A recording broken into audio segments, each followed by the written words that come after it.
उजड़ती सारणी को बचाने के लिए कुछ प्लान है? 101% उजड़ती सारणी को लेकर के हमारा प्लान है।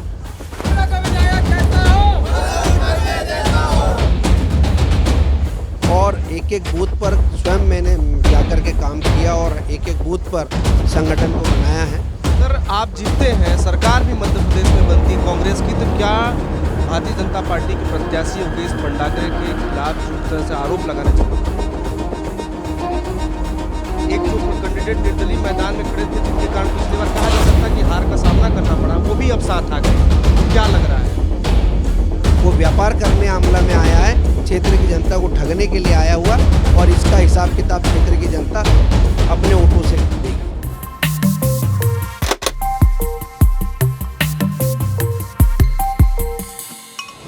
प्रदेश तक के सभी दर्शकों को नमस्कार, मैं नीरज द्विवेदी हूं और आप सभी को बताना चाहता हूं कि मध्य प्रदेश विधानसभा 2023 चुनाव का डंका बज चुका है और सभी प्रत्याशी डोर टू डोर कैंपेनिंग कर रहे हैं, जनता से जुड़कर विकास के वादे कर रहे हैं।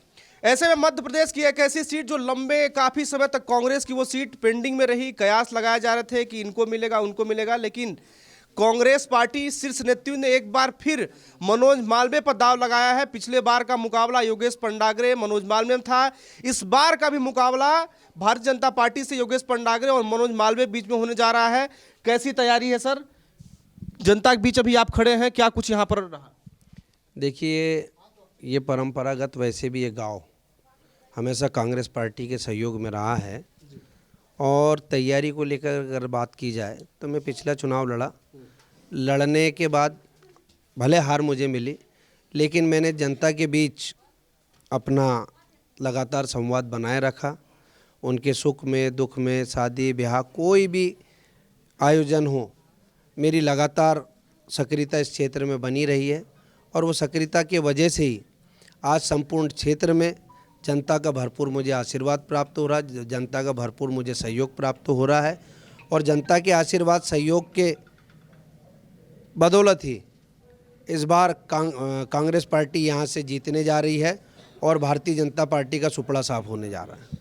समय कम है आपके पास, क्योंकि टिकट जो होगा आपका काफी आखिरी टाइम पे हुआ। ऐसे में चुनौती बड़ी है कि कम समय में ज़्यादा कवर करना है। देखिए, चुनौती बड़ी इसलिए नहीं है कि पूरे 5 साल में मैंने संगठन को भी गढ़ने का काम किया। हर गांव में, हर बूथ पर हमारा संगठन बहुत मजबूत है, और एक एक बूथ पर स्वयं मैंने जाकर के काम किया और एक एक बूथ पर संगठन को बनाया है। तो मेरी जैसी टिकट डिक्लेयर हुई, पूरा संगठन सक्रियता से अपने अपने क्षेत्र में लग गया है, और 5 साल से मैं लगातार जनता के बीच, हमारे लोगों के बीच में सक्रिय रहा हूँ। तो मैं पहुँच पाऊँ ना पहुँच पाऊँ, लेकिन पूरे क्षेत्र में हर बूथ पर हमारा एक एक कार्यकर्ता मनोज मालवीय बनकर के स्वयं कार्य कर रहा है। उजड़ती सारणी को बचाने के लिए कुछ प्लान है? 101% उजड़ती सारणी को लेकर के हमारा प्लान है। हमारे पूर्व कैबिनेट मंत्री सुखदेव पांसी जी से चर्चा हुई, इस विषय में माननीय कमलनाथ जी से भी चर्चा हुई। वो भी इस विषय को लेकर के बहुत गंभीर है। अगर मध्य प्रदेश में कांग्रेस की हमारी सरकार बनती है तो 101% सारणी का पलायन रुकेगा। वहाँ 660 मेगावाट बिजली का पावर प्लांट स्थापित करने के लिए भी हम वचनबद्ध है।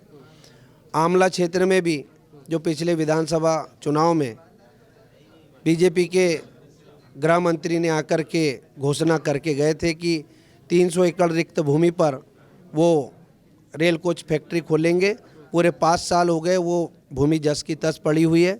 उस पर भी हम गंभीरता से विचार कर रहे हैं कि कहीं ना कहीं उस रिक्त भूमि पर कोई ना कोई उद्योग खोल करके हम आम जनता को, हमारे युवा बेरोजगार साथियों को रोजगार उपलब्ध कराने का काम करेंगे। और इसके साथ सबसे बड़ी बात मैं आप लोगों को कहना चाहता हूँ कि हमारा क्षेत्र पूरा गन्ना उत्पादन का क्षेत्र है। यहाँ सबसे बड़ी समस्या पानी की समस्या है। पहले 100 फीट पर, 150 फीट पर पानी लग जाता था, और आज 1000 फीट पे भी हम ट्यूबवेल खनन कर रहे हैं, पानी नहीं मिल रहा। इसकी मुख्य वजह यह है कि इस क्षेत्र में छोटी बड़ी डैमों की कोई परियोजना नहीं आई।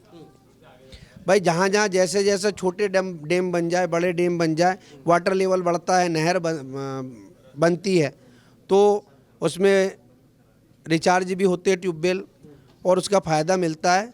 तो उस पर भी हम लोगों का विशेष ध्यान रहेगा कि इस क्षेत्र के किसानों को भी परेशानियों का सामना नहीं करना पड़े, युवा बेरोजगारों को भी परेशानियों का सामना नहीं करना पड़े। ये सारे विज़न लेकर के हम जनता के बीच जा रहे हैं और जनता का भरपूर आशीर्वाद और भरपूर सहयोग हमें मिल रहा है। कुछ लोग टिकट मिलने से थोड़ी मनमुटाव था उनके में, सब मान गए हैं कि वो अभी नाराज चल रहे हैं? देखिए, टिकट तक थोड़ा सा रहता है कि हर दावेदार का अपना टिकट मांगने का अधिकार होता है। आपने देखा होगा कि मनमुटाव पूरा ख़त्म हो गया और जिनने भी नामांकन भरे थे उन्होंने हम सब की बात मान कर के अपने फॉर्म भी वापस लिए और वो सब के सब जितने भी दावेदार हैं वो कांग्रेस पार्टी के पक्ष में प्रचार करना प्रारंभ कर दिए। निशा बांगरे भी अब साथ आ गई हैं। एक जो कैंडिडेट निर्दलीय मैदान में खड़े थे, जिनके कारण पिछली बार कहा जा सकता है कि हार का सामना करना पड़ा, वो भी अब साथ आ गए हैं। तो क्या लग रहा है अब?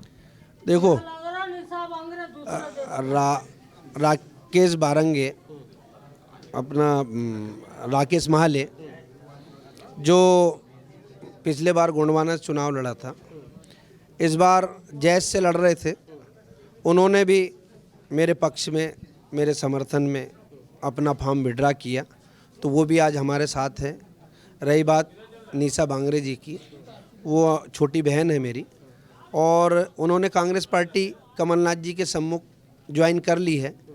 उनसे भी मैंने फ़ोन पर बात की है और हमारे कांग्रेस के नेताओं ने भी चर्चा की है कि उनसे भी कहा है कि आप भी क्षेत्र में आकर के कांग्रेस पार्टी के पक्ष में सहयोग प्रदान करें और कहीं ना कहीं उनका भी सहयोग कांग्रेस पार्टी को मिलेगा।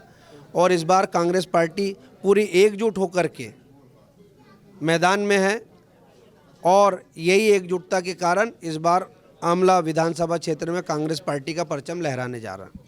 भारतीय जनता पार्टी से योगेश पंडागरे पिछली बार जीतकर विधानसभा पहुंचे थे, डॉक्टर हैं, लेकिन आमला की बात करें या सारणी की बात करें या पूरे विधानसभा की हम बात करें तो स्वास्थ्य सेवाएं अभी भी बदहाल हैं।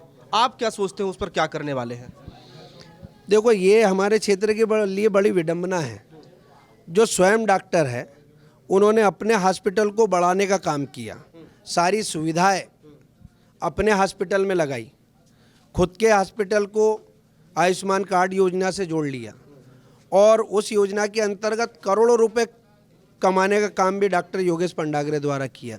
वहीं दूसरी ओर आमला की स्वास्थ्य व्यवस्था की बात करें, कमलनाथ जी के कार्यकाल में 5 करोड़ की हॉस्पिटल की बिल्डिंग स्वीकृत हुई थी।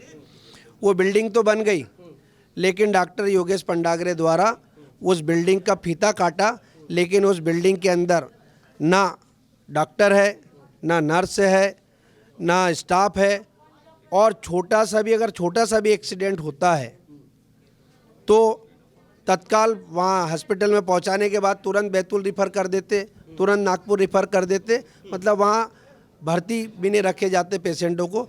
तो ये बड़ा हमारे लिए बड़ी विडंबना कि एक डॉक्टरी पेशे में रहने वाला व्यक्ति स्वास्थ्य व्यवस्था को नहीं सुधार पाया। सत्ता का विधायक, भाई सरकार भारतीय जनता पार्टी की सरकार में विधायक और आपसे एक छोटा सा काम नहीं हो पाया कि आमला की स्वास्थ्य व्यवस्था को भी सुचारू रूप से संचालित कर पाए। खुद का हॉस्पिटल तो सुचारू रूप से संचालित हो रहा है, वहाँ पर डे का 2-4-5 लाख रुपए कमाने का काम हो रहा और हमारे क्षेत्र की जनता इलाज के अभाव में दम तोड़ रही है। हमारी क्षेत्र की जनता इलाज के अभाव में, पैसों के अभाव में सरकारी हॉस्पिटल में जाते तो इलाज का पैसा नहीं लगता, उनके हॉस्पिटल में जाते तो लाखों रुपए बिल मिलता। तो ये बहुत सारी बातें हैं जो डॉक्टर योगेश पंडागरे के खिलाफ जाती है। जांच कराएंगे क्या? अगर आप जीतते हैं, सरकार भी मध्य प्रदेश में बनती है कांग्रेस की, तो क्या भारतीय जनता पार्टी के प्रत्याशी योगेश पंडागरे के खिलाफ जो तरह से आरोप लगा रहे हैं, जांच कराएंगे? देखो, निश्चित तौर पर मैं जब क्षेत्र में जाता हूँ तो कई ऐसे लोग मुझे मिलते हैं जिन्होंने बताया कि भैया कोरोना काल में जब हम इलाज के लिए वहाँ डॉक्टर साहब के हॉस्पिटल गए तो वहाँ 1 लाख से लेकर के 7 लाख 10 लाख रुपए तक का बिल उनसे लिया गया।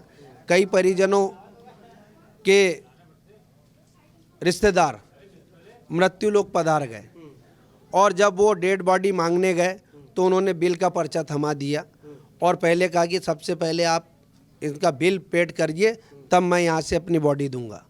तो जो इस क्षेत्र का चुना हुआ जनप्रतिनिधि, इस क्षेत्र की जनता ने उनको चुनाव जिता करके इस क्षेत्र से भिजाया और उनके साथ इस प्रकार का कृत्य डॉक्टर योगेश पंडाग्रे जी द्वारा किया गया कि एक बॉडी भी बिना बिल के लौटा नहीं रहे, तो स्वाभाविक सी बात है कि जांच का विषय है। और अगर कांग्रेस की सरकार बनती है और क्षेत्र की जनता के आशीर्वाद से मैं विधायक बनता हूं तो उस पर भी काम करेंगे, हम भी जांच कराएंगे। रेत कारोबार में उनका नाम लगातार उछलते रहा है। भाई देखो, रेत कारोबार में उछलने की बात नहीं कर रहा, वो तो वास्तविकता सच्चाई है, सबको मालूम है। आज संजीवनी के डंपर चल रहे पूरे आमला विधानसभा क्षेत्र में, करीब करीब 40 से 50 डंपरों के वो मालिक है। उनका भाई स्वयं रेत का खदानों पर खड़े होकर के डंपर भरवाने का काम करता हूँ, तो आरोप नहीं लगा रहा, ये तो हकीकत है, वास्तविकता है कि रेत के कारोबारी है वो। डंपरों से उनकी रेत पूरे क्षेत्र में चल रही है। गिट्टी क्रेशर के मालिक है, उन्होंने अपने हलफनामे में दिया हुआ है भाई 4 से 5 करोड़ की गिट्टी क्रेशर के मालिक है। आज सरपंचों को, सचिवों को दबाव बना करके कि हमारे रेता लो, हमारी गिट्टी लो, अगर आप हमारी रेता गिट्टी नहीं लोगे तो आपके बिल नहीं निकालेंगे, तो ऐसा दबाव बना करके पैसा कमाने का काम डॉक्टर योगेश पंडाग्रे द्वारा। तो वो क्षेत्र का विधायक नहीं, जनप्रतिनिधि नहीं है, वो तो पेवर व्यापारी है। वो व्यापार करने आमला में आया है, क्षेत्र की जनता को ठगने के लिए आया हुआ, और इसका हिसाब किताब क्षेत्र की जनता अपने वोटों से देगी। स्थानीय बाहरी का भी मुद्दा यहाँ पर लगातार उठते रहा। अब तो आप स्थानीय है, एक बार असफलता मिली, इस बार पुनः मैदान में है। यदि सफलता मिलती है, जनता चुनकर आपको विधानसभा भेजती है, तो वो कौन से काम होंगे जो आप प्राथमिकता से यहाँ आमला विधानसभा को लेकर करना चाहेंगे? देखो, मेरी प्राथमिकता में सबसे पहले स्वास्थ्य व्यवस्था, जो हमारे यहाँ की स्वास्थ्य व्यवस्था लचर है, स्वास्थ्य व्यवस्था को सुधारने का सबसे पहला मेरा काम होगा। साथ ही मैंने ये कहा कि हमारा क्षेत्र गन्ना उत्पादन का क्षेत्र है, यहाँ पानी की भी सुविधा कराने का हमारे द्वारा काम किया जाएगा। इसके साथ ही सारणी के पावर प्लांट के लिए भी 660 मेगावाट के बिजली प्लांट लगाने का भी काम किया जाएगा।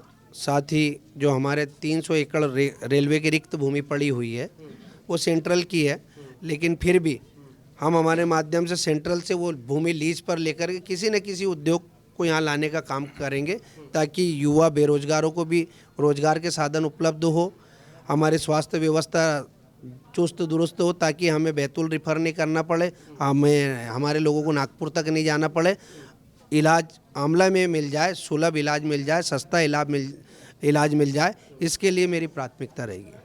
तो ये थे कांग्रेस के प्रत्याशी मनोज मालवीय, जो कह रहे हैं कि इस बार यदि जनता हमें मौका देती है, पिछले बार बोले कि कुछ कमियां थी, चूक थी, जिनको पूरी कर ली गई हैं, इस बार यदि जनता मौका देती है तो चाहे बात शिक्षा की हो, स्वास्थ्य की हो, रोजगार को हो, सभी पे प्राथमिकता देकर काम किया जाएगा। यहाँ की सीट की अगर हम बात करें तो यहाँ से निशा बांगरे भी तैयारी कर रही थी, लेकिन उनको कमलनाथ ने मना लिया था और अंतिम में एक सीट पे ही घोषणा की गई थी, उसमें मनोज मालवीय का नाम था और उनके नाम का ऐलान होने के साथ ही समर्थकों में काफ़ी उत्साह था। आज इनकी यहाँ सभा थी, मुलाकात हुई, तमाम इनसे बातचीत की। अब देखना होगा कि यहाँ की जनता योगेश पंडाग्रे पर पुनः विश्वास जताती है या फिर मनोज मालवीय को चुनकर विधानसभा भेजती है। इस खास बातचीत को हम यही विराम देंगे। तमाम खबरों के लिए आप देखते रहिए प्रदेश तक। उजड़ती सारणी को बचाने के लिए कुछ प्लान है?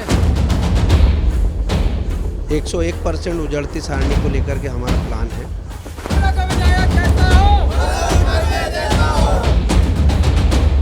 और एक एक बूथ पर स्वयं मैंने जाकर के काम किया और एक एक बूथ पर संगठन को बनाया है। अगर आप जीतते हैं, सरकार भी मध्य प्रदेश में बनती कांग्रेस की, तो क्या भारतीय जनता पार्टी के प्रत्याशी योगेश पंडाग्रे के खिलाफ पूरी तरह से आरोप लगाने चाहिए? एक जो कैंडिडेट निर्दलीय मैदान में खड़े थे, जिनके कारण पिछली बार कहा जा सकता कि हार का सामना करना पड़ा, वो भी अब साथ आ गए, क्या लग रहा है? वो व्यापार करने आमला में आया है, क्षेत्र की जनता को ठगने के लिए आया हुआ, और इसका हिसाब किताब क्षेत्र की जनता अपने वोटों से देगी। देश दुनिया और अपने आसपास की ताजा तरीन वीडियो को देखने के लिए प्रदेश तक को लाइक करें, फॉलो करें और यूट्यूब पर सब्सक्राइब कर बेल आइकॉन को दबाना ना भूलें। साथ ही ऐसी ताजा अपडेट के लिए pradesh tak.com पर विजिट करें।